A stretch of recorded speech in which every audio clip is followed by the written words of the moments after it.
It was the story of my mother, who became a mother herself at a very young age and had to stop going to school because you were not allowed to be in school during those days. And it was when I was 12 years old that she decided to go back to get her high school diploma. And if you think about it, I mean, here she was, 30 years, well, not even 30, 29 at the time, sat with high school juniors and seniors because they didn't have GED programs back then. And she graduated 2 years before I did, and I'm going to tell you, her grade point average was much higher than mine. But what I'm going to talk to you about today is civic engagement. How many of you actually voted in the last election in 2012? Yay! How many of you know somebody, a family member, a friend, or anybody else who just says, oh, I don't vote, it doesn't make any difference? It's sad. And that's one of the things I want to talk to you about, why it's so important. Here in this building, we set all kinds of priorities for our state. You've probably seen some of the things that have gone on so far this legislative session. You mentioned one of the most prominent was HJR 3. Another issue is whether or not Indianapolis will build a soccer field, whether or not we'll have mass transit, whether or not our schools, our colleges, and our universities have adequate resources so you don't walk out of college with several $1,000s in debt. By the way, the average four-year student now comes out with, in Indiana, between $23,000 and $25,000 worth of loans that they have to pay back. And you cannot discharge those in bankruptcy, as you all know. So to me, it's really important that we elect people who are going to set the right set of priorities. Let me tell you about something that's going on about 3 states from here. Tennessee's governor, Bill Haslam. Anybody read USA Today?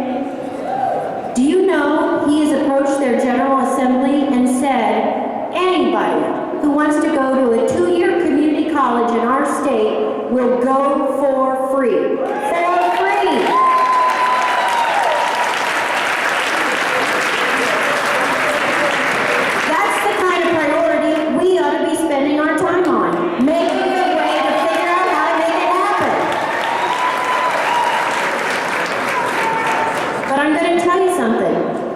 It doesn't happen unless everybody votes.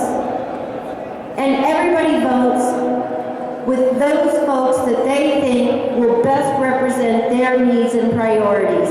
Now, believe me, there are times we do things for the greater good of all of us. But I'm sorry, I'm not convinced that all the money that we have put into professional sports over the last several years are going to improve our standing in the workforce. They're not. And I'm a mother whose 2 sons played college soccer. So it's important that we have those opportunities, but the truth is it going to help build our ranking? We rank in the bottom 10 of states on Forbes magazine based on our workforce development skills right now. That's not going to attract good employers to our state. I don't care how many football games or basketball games or soccer games we can send people to. We need to make sure, and that's the role you play. Not only voting, but by going to community college to improve your knowledge and skills, you're helping us build a better state. So don't you all pick up and move to Tennessee now because you can get it for free. But I do hope, while it's important for you to vote, I do hope you will reach out and make it your personal mission to find at least 1 or maybe 2 other people who are not voting and encourage them to vote in the next election or the election after. I don't care how long it takes. If you have to take them to the polls yourself. But let's get them registered and make sure that they're participating in just like you do. Thanks for having me.